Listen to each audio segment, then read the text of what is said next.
Hari Kamis ini kita spesial menghadirkan acara proses profil Sukses. Hanya orang-orang sukses yang ada di Pro 2 FM, Suara Kreativitas. Dan Sobat Kreatif, hari ini kita kedatangan tamu spesial. Dan dia sudah cukup terkenal ya, sampai dunia. Sangat terkenal, Kak.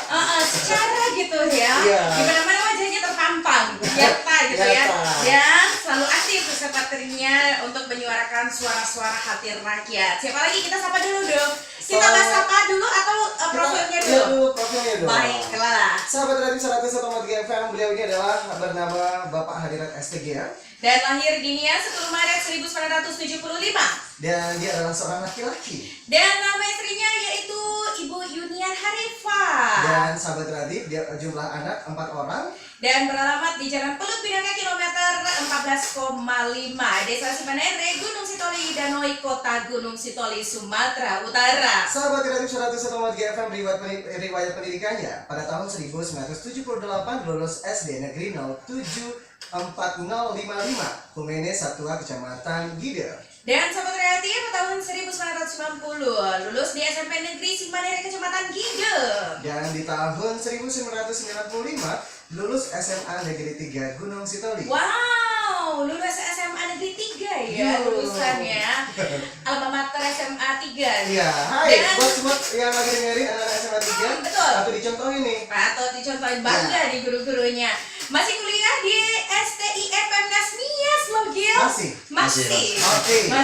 Dan sahabat kreatif, dan sedangkan diklat yang pernah diikuti oleh beliau ini pernah mengikuti seminar sehari tentang SK Menteri Kehutanan nomor 44 tahun 2005 di Medan, Sumatera Utara, tepatnya tanggal 9 Februari 2011. Mengikuti diklat pendidikan kader madya di Medan dan juga di Langkat pada 4-8 Juli 2012 yang lalu. Sahabat kreatif, beliau ini juga pernah ikut pelatihan manajemen pemilu kada 2015.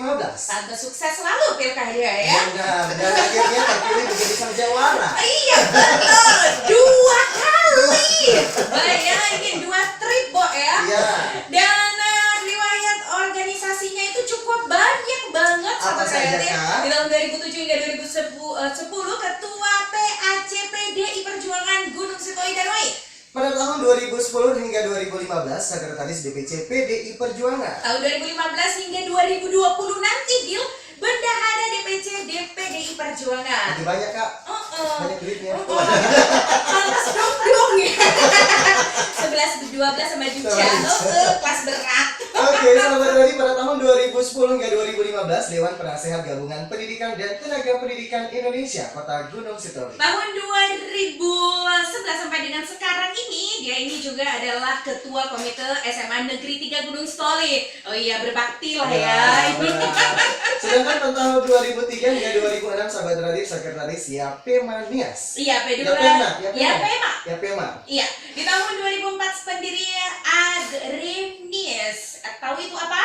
Adalah Aliansi Gerakan Rakyat INIAS. Oke, seperti apa nanti aliansi ini ya? Nanti akan ada juga. Penasaran deh. Iya, sahabat Radio, sedangkan itu tadi riwayat dalam Organisasi, organisasi, ya. Sementara itu sahabat kreatif pekerjaannya tahun 2004 hingga 2009 sang Bapak Adirat juga ini sekretaris Desa Simanere awalnya gitu. Oke. Pada tahun 2010 hingga 2014, sahabat Radio, Wakil Ketua DPRD Kota Gunung Sitoli hingga sekarang ini. Langsung lompat ya, 2014 sampai dengan sekarang Wakil Ketua DPRD Kota Gunung Sitoli. Oh, jadi dari tahun 2010 sampai sekarang masih Wakil Ketua Ya, DPRD. masih. Oke, satu lagi Gil, Ya. satu lagi. Hobinya adalah membaca. Yeay! Emang sih. Jadi banyak banget ya prestasi juga dan juga riwayat hidup, pekerjaan dan semuanya ini dilalui oleh sosok beliau, yaitu Bapak Hadirat STG ini, sahabat Radio. Dan tentunya kita ingin tahu, sahabat Radio, bagaimana sih perjalanan awal mulanya perjalanan Bapak Hadirat ini hingga menuju kesuksesan Iya. sekarang ini. Dan sahabat kreatif yang ingin berinteraksi bersama kami nanti via SMS boleh, telepon juga boleh di 0822 7621 1155. Kita awali, namanya juga proses ya, Iya. Gil ya. Kita awali dulu, mungkin. Sapa dulu. Iya, kita sapa dulu dong. Pak Adirat, apa kabar Pak? Kabar baik. Mohon maaf ya Pak ya, ganggu aja nih. Oh, enggak. Ini kan untuk sahabat kreatif juga ini. Betul, ada. Dia sih jadi penasaran sebenarnya masa kecil seorang Pak Hadirat itu seperti apa sih sebenarnya? Aduh, masa kecil kita tidak ada bedanya dengan masa kecil teman-teman yang lain ya. Bahkan kalau ada yang mendengar masa kecil kita bisa nangis loh. Kenapa gitu? Kenapa? Kenapa Karena itu? memang masa kecil kita tidak bahagia sekali. Tidak bahagia sekali. Tidak bahagia sekali. Yang mana yang seperti- tidak bahagia? Ya seperti anak-anak sekarang yang orang tuanya bisa melengkapi kehidupannya, kita tidak. Dulu itu kami berlima ya, bersaudara, 3 laki-laki, 2 perempuan. Perempuan kami itu kembar. Di desa mana? Di desa Simanere. Di desa Simanere. Orang tua kami itu guru, yang laki-laki guru tapi ibu petani ya. Tetapi pada usia pas kami itu tamat sekolah, orang tua sudah keburu meninggal ya, yang laki-laki ya. Yang laki-laki. Ya. Tamat sekolah di SMA Negeri 3. SMA Negeri 3. Tapi yang paling menyakitkan itu ketika orang tua meninggal, kami tidak di sini. Kami sedang mengikuti ujian di Jakarta. Ternyata pada proses Tuhan harus memanggil. Jadi masa kecil kami itu tidak layaknya anak kota. Dulu kampung kami itu kan tergolong jauh, sekarang aja dekat. Iya. Karena kebetulan hanya 15 menit sampai di kota. Iya. Dulu itu enggak, dayung sepeda dulu. Jadi yang punya sepeda udah kaya dulu ya? Yang tidak sepeda tidak juga. Jadi itu kalau dulu kami SMA itu 3 tahun itu dayung sepeda pulang pergi baru sampai ke kota. Bayangkan bagaimana itu perjalanan ke sekolah itu, ke SMA itu harus dayung sepeda. Dari Simanere Dari sampai Simanere, ke 14 SMA 3. SMA Negeri 3. Dayung 14 sepeda. kilo, 28 kilo pulang pergi. Coba lagi kalian bayangin itu. Iya. Kurus pasti bilang. Berarti di dalam keluarga Bapak Hadirat ini adalah anak Ada yang pertama. kedua. Anak yang kedua. Ya, ada yang kedua. Dari berapa Dari bersaudara? 5 bersaudara. Dari 5 bersaudara. Oke. Pernah nggak sih Pak kecilnya itu terpikir menjadi apa gitu pas masa kecil-kecil mungkin usia SD itu pernah berpikir saya mau jadi ini gitu? Aduh, udah tamat sekolah udah syukur ya. Oh Dulu- iya, dulu saat itu. mikirnya gitu ya. Tamat sekolahnya udah cukup. Udah tamat sekolahnya udah cukup ya. Maka sebenarnya sangat berbeda lah dengan anak-anak yang sekarang ya. Sangat berbeda dengan di zaman kami itu. Di zaman kami itu dulu listrik lo masih belum ada. Oh, Belajar itu pakai lampu templok itu. iya. Belajarnya ya tahu lah kalau pakai lampu templok. Televisi tidak ada. Bayangkan dulu waktu kami itu di zaman kami itu televisi ada memang, tapi kami mesti jalan 3 kilo ke kampung orang baru bisa nonton TV. Oh, Siarannya masih TVRI. TVRI, ya benar. pada zaman itu. Harus zaman susah lah. iya. Ya, zaman Kalau boleh susah. cerita itu dulu siaran yang paling disenangi seorang hadirat apa dulu? TVRI. Aduh dulu. Kalau tentang acara apa itu kalau nggak salah ada ini unyil ya. Oh tidak juga, karena kita tidak setiap hari nonton ya. Oh gitu. Kita hanya malam minggu aja nonton. Ya apa acara yang ada di situ kita nggak bisa ngatur. Yang lain juga yang punya rumah nebeng ya. Memang tidak punya channel lain, hanya harus channel TVRI. Yang paling enak itu dulu ada acara dari desa ke desa, ada Tumpang Sari, dan ada film gitu di zaman itu. Oke. Oke. Pada saat ini Pak Hadirat di sekolah pernah nggak sih terbentur dalam masalah keuangan untuk bayaran sekolah? Oh kalau itu sering sekali. Sering kalau diceritain ya. Sering sekali dulu di SMP itu namanya SPP ya, kita Ya, masih ingat betul, itu SPP. SPP. SPP kita itu dulu berapa ya, 100-an rupiah ya. Tetapi ketika itu sulit, karena di sisi lain orang tua kami memberi tanggungan 5. Tahulah gaji guru dulu di zaman itu sangat pas-pasan dan kita sangat kesulitan sekali. Maka dulu tidak heran ketika waktu libur itu memang betul-betul kita gunakan untuk mencari uang. Itu dulu kita gunakan kalau udah libur, kadang-kadang kita nggak ikut lagi ekstrakurikuler itu. Udah kita abaikan aja itu kalau ada di sekolah. Tapi bagaimana kita bisa mencari uang? Dulu kita mencari uang macam-macam. Kita bisa jadi buruh bangunan, kita pergi mancing ke laut, macam-macam. Kita bisa lihat kalau di kebun kita itu kelapa minta izin orang tua biar kita bisa jual. Dan kebanyakan kita memang membantu orang tua di sawah ya. Karena ibu saya dulu paling rajin sekali ke sawah itu. Pernah nggak sih putus asa saat itu gitu? Pernah. Untuk menjalani Pernah. hidup ini Jadi gitu? begini gila, ceritanya saya ini kan tamat tahun SMP itu. Saya tamat itu SMP kan tahun 90 ya. Saya tamat di 8990. Saya kan sempat 2 tahun berhenti nggak sekolah. 2 tahun berhenti nggak sekolah itu karena dulu cita-cita saya eksakta. Saya ini dulu kan maunya STM negeri. Iya. Lalu setelah itu saya bisa menjadi teknik sipil misalnya. Tetapi dulu di sini STM masih STM swasta. Betul. Hitungan pada saat itu biaya besar kali. Yang nunggu STM negeri itu 2 tahun tidak kunjung datang, habisnya nekat udahlah SMA aja deh. Rupanya ini nggak jadi. Cuma tertahan 2 tahun.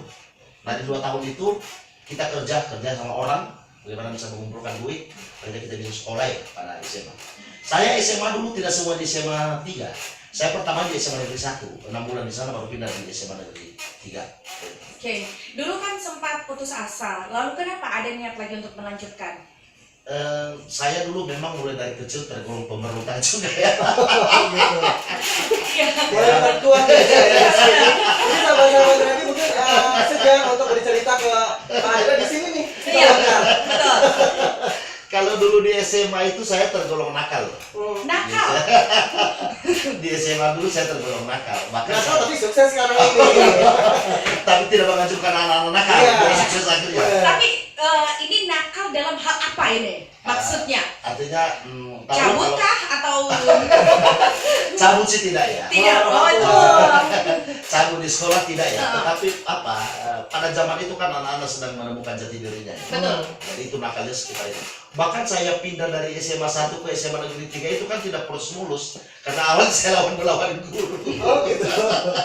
Akhirnya saya pindah ya. Saya pindah ke SMA 3. Tetapi prosesnya memang setiap itu saya tidak anggap itu sebuah angin yang berlalu saja ya. Saya coba ini. Maka di SMA Negeri 3 itu ada beberapa prestasi yang pernah kita berikan di sekolah. Saya ini dulu pernah jadi juara lomba pidato P4 loh di sekolah. Wow. P4 saya penerima beasiswa Super Smart 2 tahun. Ternyata bukan pemberontak bisa unjuk prestasi, jadi tidak hanya sekedar memberontak 2 ya. tahun itu dulu makanya Oke. Super Smart saya bisa terima 2 tahun ya. Setelah itu di SMA Negeri 3 saya banyak lulus di sekolah perguruan tinggi negeri tanpa tes. Saya lewat di USU, di UGM ada 4 kalau saya nggak salah hari itu. Semua menerima saya, hanya satu yang tidak menerima saya pada saat itu. Nggak ada biaya dari orang tua. Oh, gitu. Jadi intinya melanjut ke sana. Tidak melanjut. Akhirnya saya mengikuti ujian statistika. Di statistika saya memang sampai di Medan saya masih berhasil. Di Jakarta saya terhenti ya, karena di ikatan dinas. Akhirnya saya lama di Jakarta mencari sesuap nasi dan sebuah berlian. Itu udah di tahun berapa Pak? Itu di tahun 95 sampai 97. Lama juga. Lumayan lah di Jakarta. Bagaimana kehidupannya di sana saat itu? Kehidupan di Jakarta pada saat itu sebenarnya enjoy saja ya. Heeh. Tetapi ya ketika saya lihat orang tua juga tidak mengizinkan, lagi lama-lama di Jakarta akhirnya pulang kampung dan masuk ke beberapa organisasi ya. Iya. Itu nekat sendiri atau memang ada keluarga di Jakarta saat itu? Nggak ada, nekat sendiri. Nekat sendiri. Nekat sendiri. Oke, Pak Adira, saya lihat tadi masa kecilnya bisa dibilang ya tidak terlalu manis lah ya. Tidak ada waktu untuk bermain, bahkan ekstrakurikuler, bahkan tidak mengikuti. Nah, dengan waktu yang sedikit bisa dibilang ya, banyak waktu untuk mencari uang. Bagaimana mengatur waktunya sampai justru malah berprestasi? Ini Kami itu kerja keras. betul. Jadi begini, kami itu kan kalau belajar malam hari, memang di sisi lain orang tua bapak saya itu tergolong ketat terhadap anak yang belajar itu ya. Waktu kami belajar itu memang sangat ketat. Bahkan kami wajib bangun jam 5:30 pagi loh untuk belajar. Jangan fair belajar dalam templok. Memang ada satu resepnya. Ini nggak tahu kalau sahabat kreatif sekarang pernah mencoba itu. Kalau kita belajar pagi hari itu, kami ambil air, kasih di baskom, taruh di telapak kaki, itu bagus sekali. Betul. Kami Dia sudah coba mencoba itu. soalnya. Dia coba. Jadi nggak akan ngantuk juga. Nggak ngantuk. Tapi apa? Proses saya pikir bahwa semua saraf itu ada di telapak kaki, dingin, Betul. mempengaruhi pikiran dan apa yang disampaikan, apa yang kita baca itu memang gampang ya. Tetapi walaupun di sisi lain saya kan lebih gampang mencerna apa yang dibilang orang daripada saya harus membaca awalnya. Walaupun terakhir saya itu membaca. Oke, baiklah. Sahabat kreatif yang ingin bergabung bersama kami